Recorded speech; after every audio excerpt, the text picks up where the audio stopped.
Hello, everyone. If you like what I'm doing here, please consider subscribing, liking, and commenting. It would really help the channel out quite a bit. Thank you very much.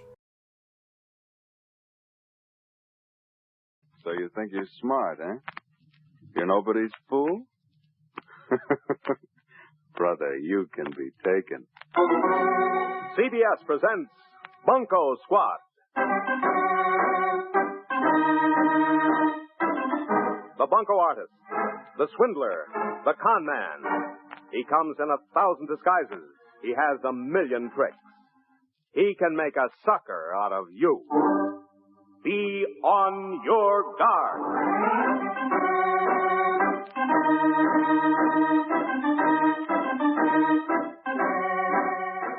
For the protection of you, the American public, we open once again tonight the files of Bunco Squad, authentic cases drawn from the police records of the nation.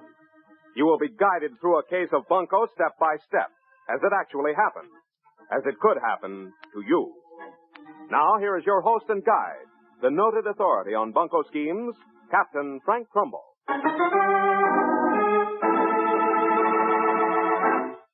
Good evening. We call the confidence man a bunco artist because in his evil way, that's exactly what he is. The slickest, cleverest, most dangerous artist in the underworld. Perhaps you haven't thought that bunco schemes can be dangerous. Well then, listen. It's just me, Wilbur. I swear that Miss Blanchard is helpless as a baby sometimes. Wilbur! Wilbur, where are you? My land, you're never around. Wilbur! Wilbur!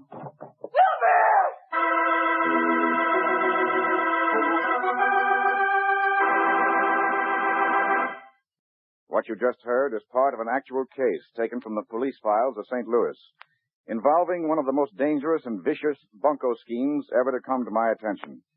Here is the case of the Bookworm.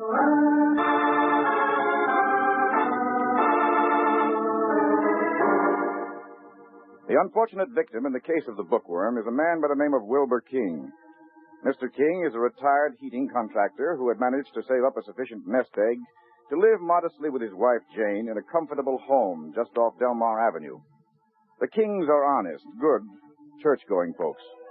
Actually, that's where the whole thing started. One Sunday morning in a church overlooking Forest Park. During the services, Mrs. King had noticed a strange couple staring at her and at her husband.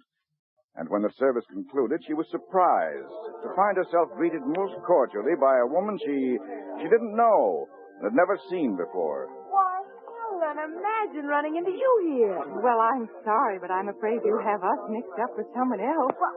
Oh, dear Charles, they're not the Pearsons at all. I was afraid you were mistaken, my dear. Oh, and after the way we stared at these poor people, too. Yes, please forgive us, folks. A natural mistake. You see, we're new in St. Louis. We don't know a soul. I guess it was partly wishful thinking on my part. I am sorry. Not at all. I know how it is in a strange town. Come now, dear. These folks aren't interested. Oh, perhaps you could tell us where we might catch a bus to the Radcliffe Hotel on Kings Highway. Why, that's right on our way home. We'd be glad to drop you off. Oh, I wouldn't think of putting you to all that trouble. Nonsense. No trouble at all. Well, it's very kind of you. Oh, I'm Charles Hollister. This is my wife, Irene. How do you do? My name is King, and this is Mrs. King. I'm so glad to know you. Delighted to meet you. Yes, indeed. Most delighted. That meeting, accidental as it may have seemed, was part of a carefully laid plan. Try to put yourself in the King's place. They were friendly people, anxious to meet any new fellow churchgoers, so naturally they offered them a lift. But even if they hadn't, it wouldn't have mattered. The Hollisters would have pursued the accidental meeting in another manner. Once the contact was accomplished, Hollister made himself as charming as possible. By the time they'd reached the Radcliffe Hotel, he'd persuaded the Kings to have Sunday dinner with him. And the next night, he invited them to be his guests at the Municipal Opera. And all the while, in casual, matter-of-fact conversation, Charles told Wilbur King about himself and his work. That he was a writer visiting St. Louis to do some scientific research at Washington University. And the Kings were most impressed with their newfound friends. But when the Hollisters were alone in their hotel room... A swell pitch this is going to be. That old biddy nearly yacked my arm off. You know what she does for fun? She puts up preserves. Well, then, baby, you're going to put up preserves and like it. Because there's a big pot of jam at the end of this rainbow.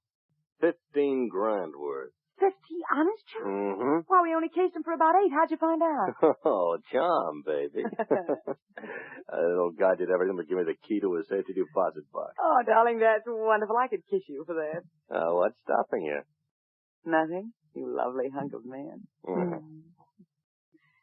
Say, maybe we can shove this pitch along a little faster, huh? Oh, don't get impatient, Cookie. It never pays to rush a mark. Okay, honey. You're the brains. Get busy and finish copying that book I got from the library. All right, you great, big, famous author, you. During the next 2 weeks, Hollister played Wilbur King like a trout. It was flattering to be wined and dined by a younger, brilliant man, and an author at that. And when the game was finally set to land, Charles was ready with the gaff. He set the scene by inviting the Kings to a mysterious dinner celebration at the Chase. Happy days. Oh, Mrs. King, let me fill your glass. Oh, no, please. That's a beautiful watch you have there, Hollister. I've been admiring it. A beautiful watch you have, Wilbur. Here, it's yours. Oh, no, I couldn't dream of it. Nonsense, Mr. King. You take it. Charles can afford it now. Hey, what is this mystery? I swear you've got me eaten up with curiosity. Yes, what's happened? Haven't found a gold mine, have you? Oh, you're not far wrong. Here, read this wire. Board of Education excited about your manuscript. Wanted for high schools throughout the states. Why, Hollister, that's wonderful. Isn't it? Read the rest of it. Advance order confirmed at 40,000 copies. Wire me, Hotel Senator, immediately if you can deliver by October. Joseph Sterling. Who's Sterling? Oh, he's my literary agent in Jefferson City. Oh, I'm so happy for both of you. 40,000 copies. Think of it, Jane. A toast. To the book, everybody. To the book. Say, Wilbur, I've been wondering if I could ask you to do me a favor on this thing. Of course, Charles. Anything. What is it? Well, as I was saying to Irene last night, wasn't I, honey? Mm-hmm. This is a tremendous break, of course, but it also means I'll have to interrupt my present work to get this book printed. Irene came up with a wonderful idea. Why not ask you to help out? You have the time, the brains, the organizational ability. Sure. I'd be glad to do anything I could, but isn't that the publisher's job? Oh, Wilbur, you don't think I'd go to a regular publisher? Accept a piddling royalty with a firm order for 40,000 books in my pocket? Oh, not on your life. I intend to publish this myself. I have a printer in Jefferson City all set to go. The way I figure, it'll cost around $30,000. I'll gross $150,000 on the order. A net profit of $120,000. That's a lot of money. Isn't it, though? And it'll mean a lot of work. Every student in the state will have to use a copy of my book. And that's only the beginning. There are 47 other states. Of course, Wilbur, I wouldn't expect you to take on the selling and distributing job for nothing. But it's out of my line. Oh, Wilbur, nonsense. Since when is a $60,000 profit out of anybody's line? $60,000? Surely. Look, you come in with me and share in the initial printing cost. And as soon as the books are ready, you take over complete supervision of sales and delivery from then on. And I'll cut you in for 50% of the profit, including the order I've already got. Wilbur, what an opportunity. Oh, no. It's an opportunity for me, Mrs. King. You see, I'm a writer and a scientist. I've got no head for business, and I'm not interested in it. It'd be a godsend to have a businessman like Wilbur to handle things. A partner I can trust. Now the enticing bait was out, and Hollister felt sure that Wilbur King would snap at it. Well, wouldn't you? A chance to make $60,000 on a $15,000 investment, and at absolutely no risk. What would you do? If you're like Mr. King, you'd probably ask for time to think it over. And you might not want to trust your own judgment completely. You might, as Mr. and Mrs. King did, seek advice from your lawyer. Gas common, a Monsanto stock, brown shoe.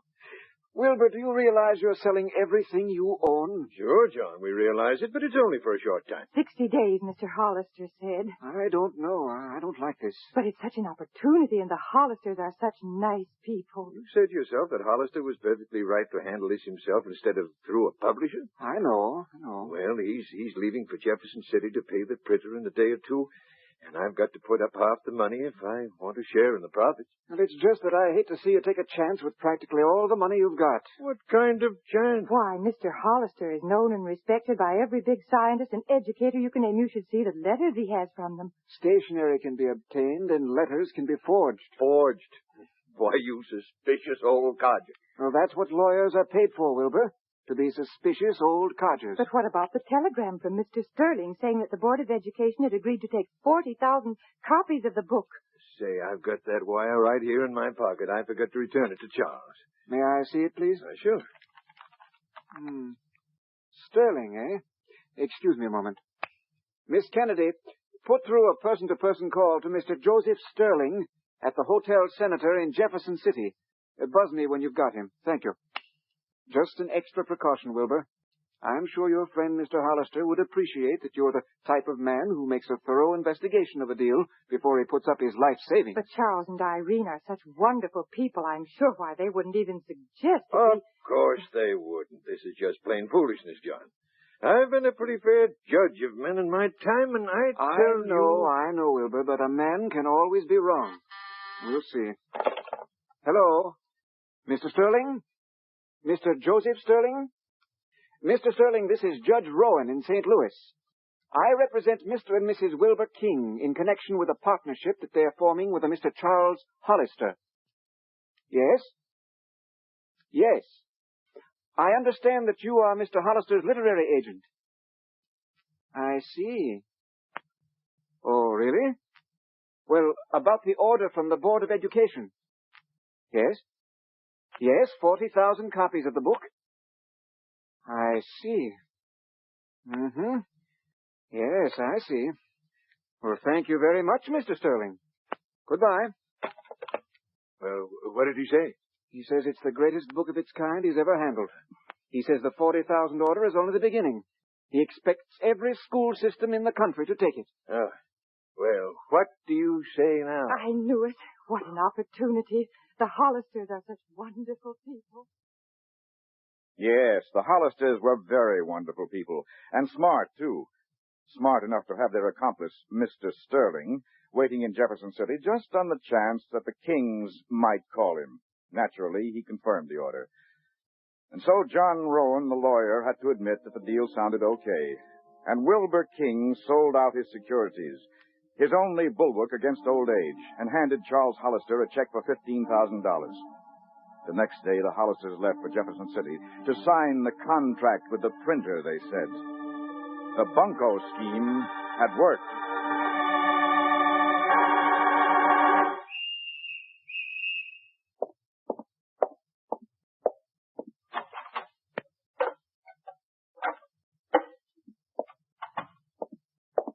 Any mail, Wilbur? Just a circular. I'm going across the street from Miss Blanchard's for a few minutes, dear. Why, what's the matter? Oh, nothing. Only we haven't heard a word from Charles and Irene for over 2 weeks. Yes, that is strange, isn't it? Well, I'll be back in 10 minutes. I do hope nothing's wrong. They're such nice people. Yes. Such nice people.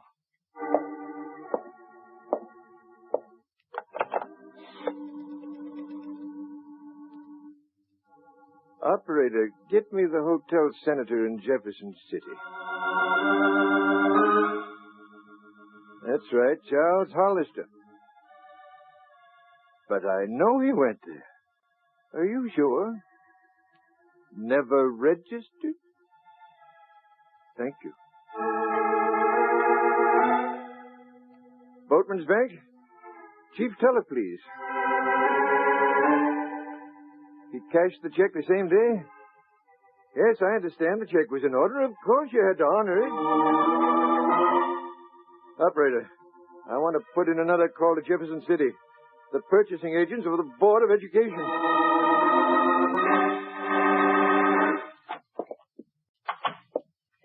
It's just me, Wilbur. I swear that Miss Blanchard is helpless as a baby sometimes. Wilbur, where are you? My land, you're never around. Wilbur!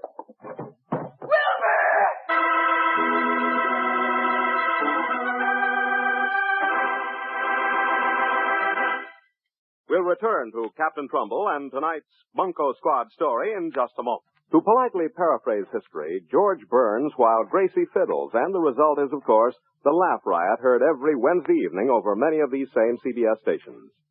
George and Gracie are two of America's best purveyors of nonsense, and two neighbors everyone enjoys visiting. You can never tell what Gracie has up her sleeve, but you can always bet it'll get George into trouble. Be sure not to miss the Burns and Allen Show this Wednesday and every Wednesday at that spot on your dial marked CBS. Now, here's Captain Trumbull again to continue tonight's Bunco Squad story, The Bookworm.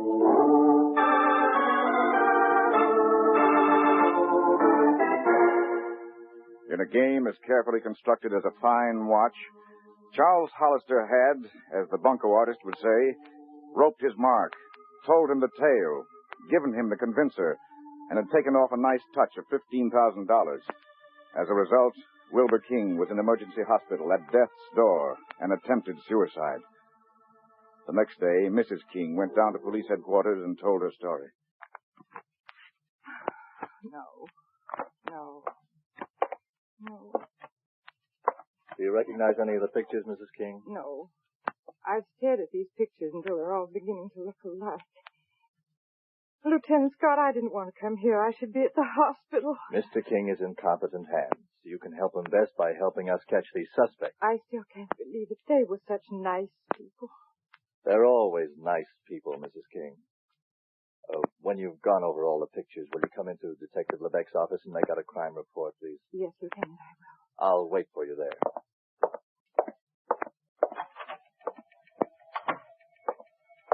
No luck yet, Lee. She's still looking. She'll sign a complaint. Oh, yes. She's upset, but she'll come through. Here's all we've got to go on, Skipper. It's not much. Oh, this is a book? Authentic-looking job, all right. Mm-hmm. Well, see what you can do with it. Will do. And this watch. Beautiful. Well, what's the connection? Oh, King admired it, and Hollister took it off his wrist and handed it over. Oh. You know these con men when they're building up a mark. Lend me your knife, will you, Lee? Sure. Here. Oh. Serial number. Jot this down. 5231418. Gruen. I'll run a make on it. Say, did you see the piece in the Globe this morning about King shooting himself? Yeah. And if Hollister sees it, he'll take off for the moon. Maybe he won't see it. Fat chance. Anybody as smart as that bird is watching the papers, all right. Lieutenant Scott had his con man figured correctly. After paying off their Confederate, Joe Sterling, for his assist in answering the telephone in Jefferson City, Charles and Irene Hollister were taking it easy between jobs at the Hotel Southern in Memphis. Charles? Oh, don't bother me. Can't you see I'm reading? Oh, that silly St. Louis paper. What's so interesting in St. Louis you have to read the paper every day? Just careful, sweetie. You never know when a sucker might get panicky and run to the coppers. Doesn't cost much. What the... What's the matter? They held a copper already? Oh, worse than that. That jerk King shot himself. Oh, no, let me see. Here. Wilbur King, 54.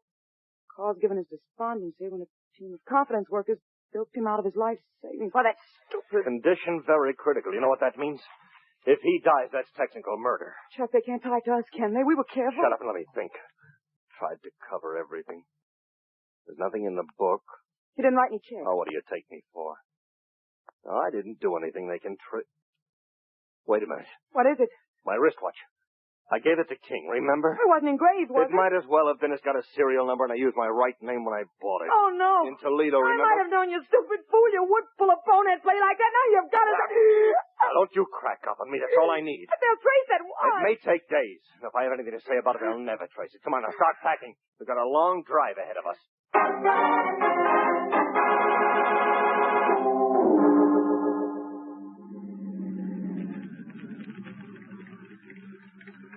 Okay, here we are. Everything clear? Yeah, I think so. Oh, Chuck, I don't like this. And I love it, I suppose, I don't know, but... Look, you just keep this car running. I'll be out as soon as I can. I've got to get the sales record from that jewelry store before the cops trace that watch. Be careful, Chuck, please. Yeah.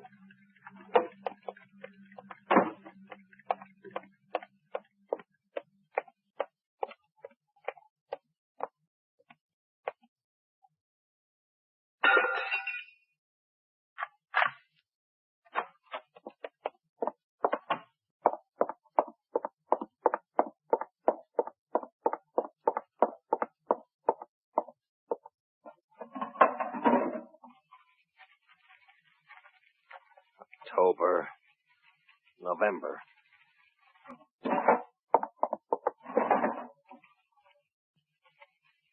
December.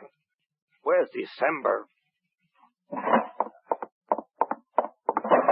Oh.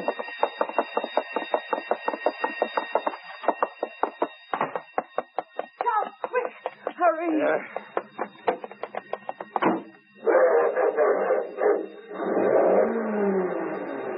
Oh, you numbskull, get this thing going. I'm trying. Oh.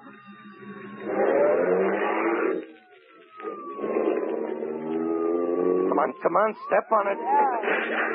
Keep going, we can make it. Take the next corner, fast.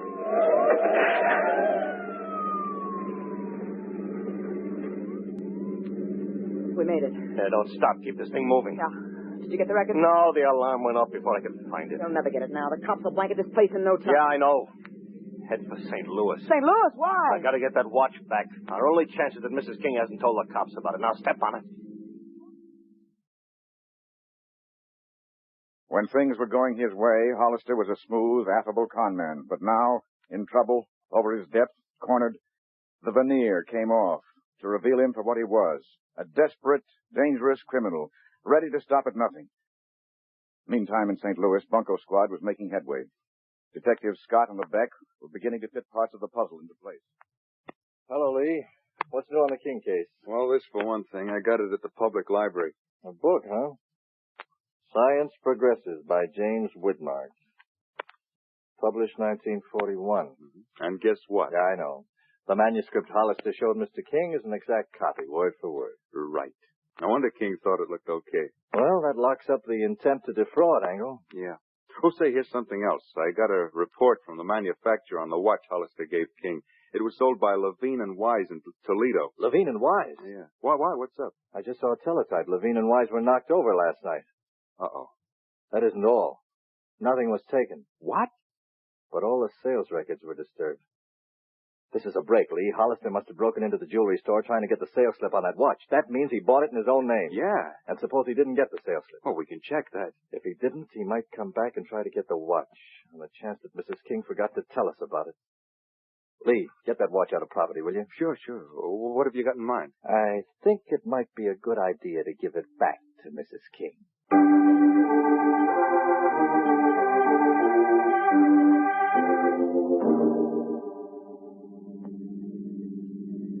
I'm scared. Oh, stop it. You're getting me jittery, too. 7 years without a hitch, and then this has to happen. Suppose something goes wrong. For Pete's sake, lay off. Look, we cased the house for 2 days, haven't we? Yeah. Not a cop in sight. She goes to the hospital. She comes home. It's all clear, I tell you. I'd feel better if you'd ditch that gun. I said I wouldn't use it, didn't I?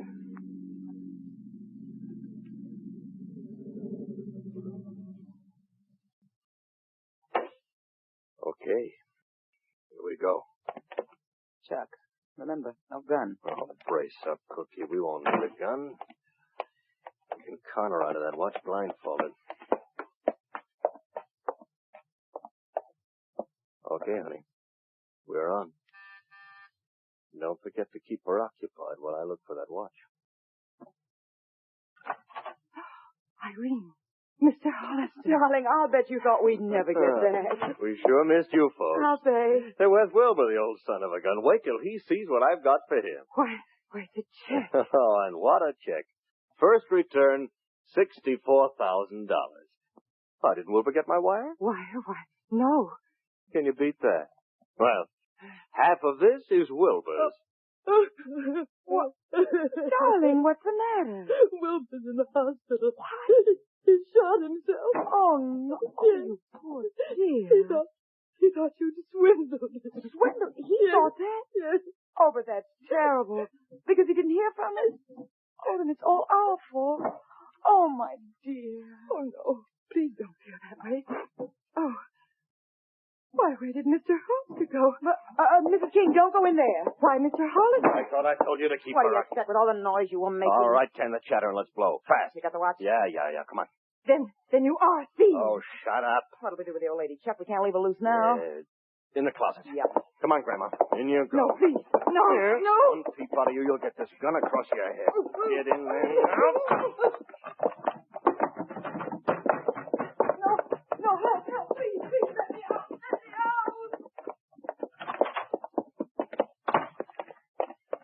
All right, slow down now. Yeah. I don't want anybody to see us running. You sure she'll be all right, Chuck? Stop worrying about her. Somebody will find her. Get in the car.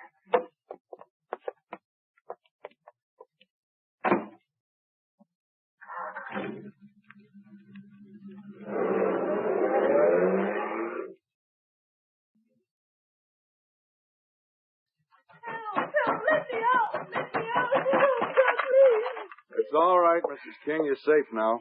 They were just here. They took the watch. We know all about it, Mrs. King. We've been staked out here for several days. I saw every move they made through the window just now. You were in no danger. You were outside? Then why didn't you stop them? We let them go on purpose. Lieutenant Scott is trailing them right now, right to wherever they've hidden your money.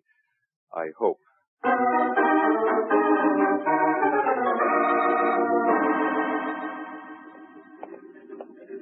Flight 12 for New Orleans, Galveston, and Mexico City. That's us, Chuck. Hurry. At gate Not until we get that little package.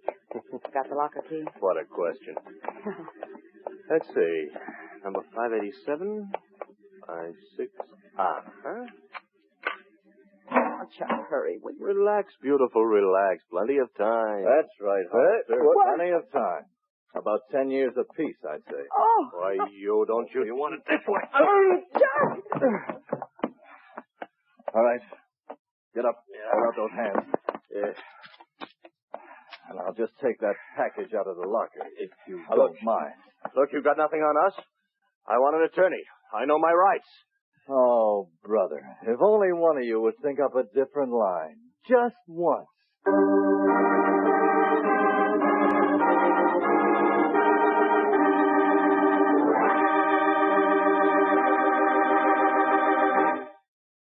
So there you have the case of the Bookworm.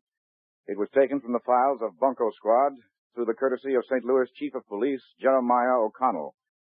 And now we have a message for you from Chief O'Connell himself. Thank you, Captain Trumbull, for the opportunity to expose one of the most vicious swindles ever attempted in St. Louis. Thanks to Bunco Squad, nearly all of Mr. and Mrs. King's money was recovered. And I might add, Mr. King recovered, too. The Hollisters were convicted of grand theft bunco, burglary, and assault with a deadly weapon. Both are now serving a 2 to 14-year sentence in the penitentiary at Jefferson City. Thank you, Chief O'Connell. It has recently come to my attention that the Bookworm Bunco is again being tried, this time in Cleveland, Minneapolis, and Oklahoma City. We trust that tonight's dramatic presentation of this case will serve to warn the citizens of those communities. Next week, we open the files of the police force in Albuquerque, New Mexico, for another unusual and dangerous bunco game. Be sure to join us then for the story of the vanishing freight cars.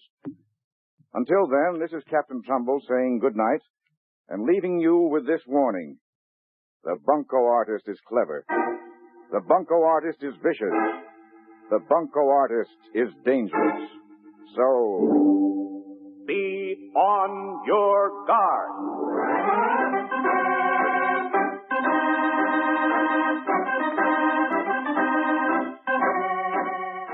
The elements of tonight's case were true. Only the names were changed for the protection of innocent persons. Chief O'Donnell was represented in proxy by his permission. Next week, Captain Trumbull again opens the files of Bunco Squad for another authentic case drawn from the police records of the nation. Join us then, won't you? And meantime, be on your guard.